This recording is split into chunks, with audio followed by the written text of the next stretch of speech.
Assalamualaikum warahmatullahi wabarakatuh. Salam sejahtera, salam Malaysia Madani, salam harapan, Johor ke depan, undi harapan.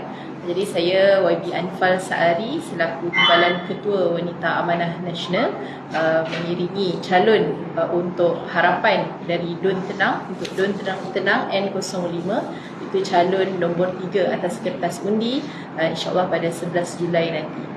Jadi hari ini merupakan sidang media untuk melancarkan 3 tawaran India untuk tenang. Maka saya persilakan calon kita Puan Ilya Nadira untuk membacakan tentang kenyataan media beliau pada hari ini. Silakan. Assalamualaikum warahmatullahi wabarakatuh. Salam sejahtera, salam Malaysia Madani, salam Johor ke depan. Baik, saya Ilya Nadira, calon harapan bagi N05 Dun Tenang, tampil dengan satu tekad yang jelas, iaitu membawa tenang ke hadapan sebagai sebuah kawasan yang lebih maju, berilmu, lestari dan juga sejahtera. Pelibatan saya berhikmat untuk masyarakat Johor sudah menjangkau puluhan tahun, bermula sebagai mahasiswa dan sukarelawan kemasyarakatan. Hari ini dengan menetap dan bergerak aktif di Labis, pengalaman tersebut memberikan saya satu kefahaman mendalam tentang keperluan sebenar warga Labis, sekaligus membulatkan tekad saya untuk menterjemahkan kepakaran teknikal ini untuk terus berbakti dan berkebajikan kepada masyarakat dan juga untuk membangunkan tenang, insyaAllah.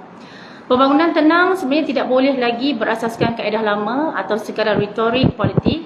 Kita sebenarnya memerlukan pelan tindakan yang lebih realistik dan boleh dilaksanakan berpandukan komitmen. Jadi di sini saya menggariskan 3 tawaran Ilya untuk tenang sebagai pelan tindakan saya kepada seluruh warga tenang. Yang pertama, terasnya memperkasakan pendidikan dan juga literasi digital. Pelaburan terbaik untuk masa depan tenang adalah pembentukan generasi muda yang berilmu. Sebagai pendidik yang sentiasa rapat dengan masyarakat, saya sebenarnya telah pun berkecimpung dalam kelas-kelas coding dan juga robotik secara sukarelawan, bermula daripada sebagai suruhan di universiti dan kemudian kami bergerak bekerja di bawah satu syarikat lah.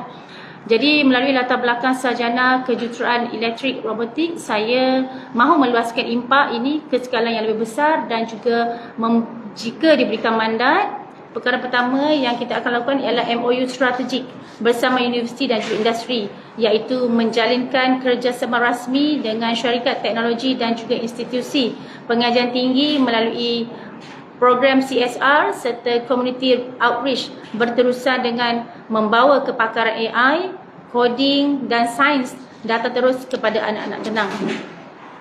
Yang kedua, membentuk aliran pendapatan dan juga penggunaan berhemah, iaitu mendidik anak-anak menggunakan teknologi secara produktif untuk pembelajaran dan juga penjanaan pendapatan masa depan, sekaligus mengurangkan ketagihan gadget atau perkara-perkara yang tidak bermanfaat.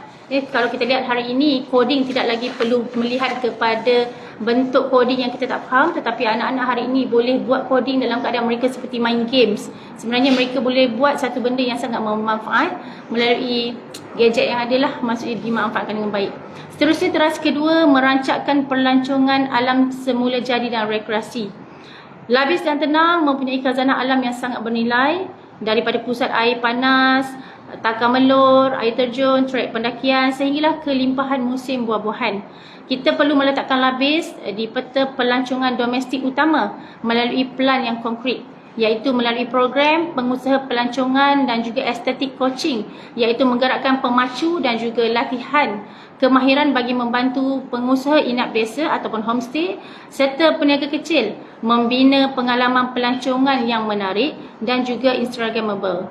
Ini termasuklah latihan pemasaran digital dan juga keusahawanan tempatan. Seterusnya, memposisikan destinasi weekend getaway, iaitu menjalankan kerjasama strategik dengan mempengaruh dan juga untuk mempromosi tenang sebagai destinasi percutian hujung minggu dan lawatan harian yang berbaloi bagi pelancong luar, khususnya daripada Johor Bahru dan juga kawasan sekitar, kerana alhamdulillah kita di Dun Tenang ini kita ada ATS yang boleh menjadi satu platform yang memudahkan mereka membuat percutian di hujung minggu, insyaAllah. Teras yang ketiga, iaitu memajukan pertanian dan memperkasakan komuniti Felda. pertanian adalah nadi kehidupan dan juga sektor kepada yang kali semasa depan. Jadi kita perlu membawa nilai tambah kepada hasil titik peluh para peneroka dan juga petani di Dun Tenang, yang mana kita akan cuba jalankan projek rintis teknologi pintar ataupun smart farming, iaitu merintis projek integrasi teknologi pintar dalam pertanian tempatan melalui kerjasama syarikat teknologi dan juga universiti bagi meningkatkan produktiviti serta kualiti hasil tanaman secara sasar. Seterusnya, memperluaskan pasaran melalui trafik pelancongan, iaitu meningkatkan ruang pemasaran produk hasil tani dan industri asas tani tempatan dengan memanfaatkan kesan rantaian ataupun multiplier effect daripada peningkatan eko pelancongan dan juga agro pelancongan. Dan juga menarik minat anak muda untuk kembali bertani, iaitu menyuntik elemen teknologi dan ekosistem perniagaan yang betul bagi menarik generasi muda Tenang memartabatkan sektor pertanian sebagai kerjaya berpendapatan tinggi. Jadi sebagai seorang jurutera, sebenarnya saya dilatih untuk menyelesaikan masalah dengan data dan tindakan yang berkesan, bukan sekadar hanya menabur janji kosong. 3 tawaran ini sebenarnya direka secara realistik dan berpijak di bumi yang nyata demi mengangkat taraf hidup komuniti kita. Saya, Ilya Nadira, dengan penuh rendah diri memohon sokongan dan juga kepercayaan daripada seluruh warga N05 Dun Tenang, berikan saya peluang dan untuk membuktikan bahawasanya dengan keupayaan dan kepakaran teknikal, kerja keras dan juga keikhlasan, kita mampu membina masa depan Tenang yang jauh dan lebih baik kerana kita adalah satu keluarga. Sekian, terima kasih. Saya Ilya Nadira, calon harapan bagi N05 Dun Tenang. Masa depan kita bina bersama. Okay, terima kasih Puan Ilya Nadira, calon harapan untuk N05 Dun Tenang. Jadi saya buka kepada para wartawan sekiranya ada sebarang soalan untuk diajukan. Macam mana respon pengundi selepas kempen sebelumnya? Alhamdulillah setakat ini respon bagi saya sangat memberangsangkan. Saya rasa sangat hangat kerana penerimaan sangat bagus daripada semua bangsa Melayu, Cina dan juga India lah. Jadi bila saya berada di Tenang ini, saya tidak rasa saya sebagai seorang luar, tapi saya rasa saya sebahagian daripada keluarga di Tenang, dan ini saya rasakan satu sambutan yang baiklah, sebenarnya satu keluarga. Di Tenang permasalahan yang utama di kawasan Tenang ni, dan cara untuk menyelesaikannya ada satu cara permasalahan utama di Tenang ni, utama di Tenang ni, dan ada tak langkah untuk mengatasi masalah banjir ke? Okey, kalau di Tenang saya lebih fokus kepada pembangunan mereka, iaitu mungkin daripada sudut peluang pekerjaan. Kalau kita tengok banyak anak-anak muda kita ni banyak keluar daripada Tenang untuk mendapatkan pendapatan. Tapi sebenarnya kalau kita lihat di Tenang ini ada satu potensi yang boleh kita buat, akhirnya mereka boleh duduk di sini, menjana pendapatan di sini, yang mana mereka tidak perlu untuk keluar untuk mereka membina masa depan, tapi sebenarnya mereka boleh duduk di Tenang dan mereka boleh membina Tenang ini dan boleh menyediakan peluang kerja yang baiklah. Daripada satu sudut tadi disebut tadi tentang banjir, memang kita tahu Tenang ada banjir besar 2023, dan alhamdulillah kita berterima kasih kepada PMX kerana satu projek tempatan banjir telah pun dilaksanakan dan ia sedang pun berjalan, dan saya lihat proses itu berjalan dengan sangat laju lah sekarang ini. Kita berterima kasihlah kepada Kerajaan Madani untuk itu. Sebagai calon wanita kan, Saya. apa cabaran utama dalam kempen di Kota Tenang ni kan? Sebagai calon wanita, saya tidak merasakan sebarang cabaran, sama saja seperti lelaki. Kita diberikan peluang untuk ke depan, mereka pun memberi sokong yang sangat baik, dan saya yakin wanita juga boleh duduk setara dan memimpin dengan lelaki, dan saya harap boleh diberi peluang untuk memastikan wanita lebih banyak di Dewan Undangan Negeri Johor nanti, insya-Allah. Okay. Puan ada apa yang puan lihat di Dun Tenang yang perlukan perubahan? Okey, kalau kita lihat di Dun Tenang ini, kita kira Dun Tenang ini sebagai satu wilayah utara Johor yang mana kurang diberikan perhatian.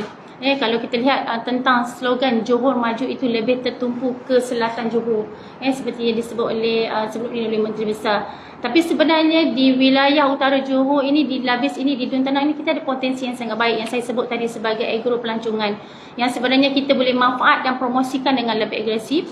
Dan melalui saya punya bacaan, penelitian saya di peringkat rancangan tempatan daerah Segamat 2030 telah pun di-highlightkan tentang agro pelancongan. Dan saya rasa perkara itu saya boleh ambil dan saya letak pun sebagai teras tawaran saya untuk saya beri fokus.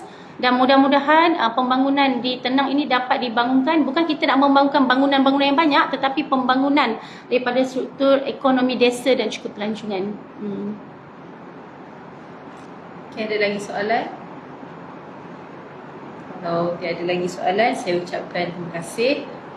Kita mendoakan agar calon harapan bagi N05 Dun Tenang ini akan diberikan mandat oleh rakyat pada 11 Julai nanti. Jadi kami dengan kesempatan ini melancarkan 3 tawaran ini sebagai satu solusi kepada permasalahan yang dihadapi oleh rakyat Dun Tenang, dan dengan jaminan dan komitmen yang diberikan oleh calon, diharap semua pengundi-pengundi dapat memberikan mandat ataupun undi kepada calon nombor 3 di atas kertas undi untuk N05 Dun Tenang. Sekian, terima kasih. Kita tamatkan sesi sidang media hari ini. Okay. Berdiri. Nak yang this one? Nak yang ni? Ini this one. Okay. Ini kan? Dr. Marian sekali. Dr. sekali. Dia optik. Ni je. Sakit bagi satu ke Dr. Marian yang profil. Yang ada sini. Oh, orang debat oh, I just borrow the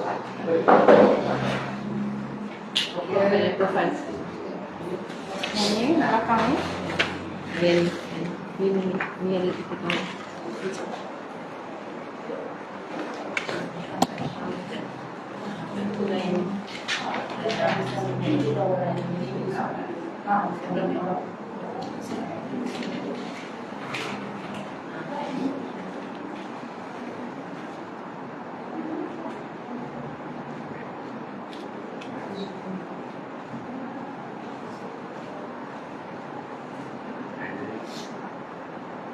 Dia pusing pula. Dia pusing.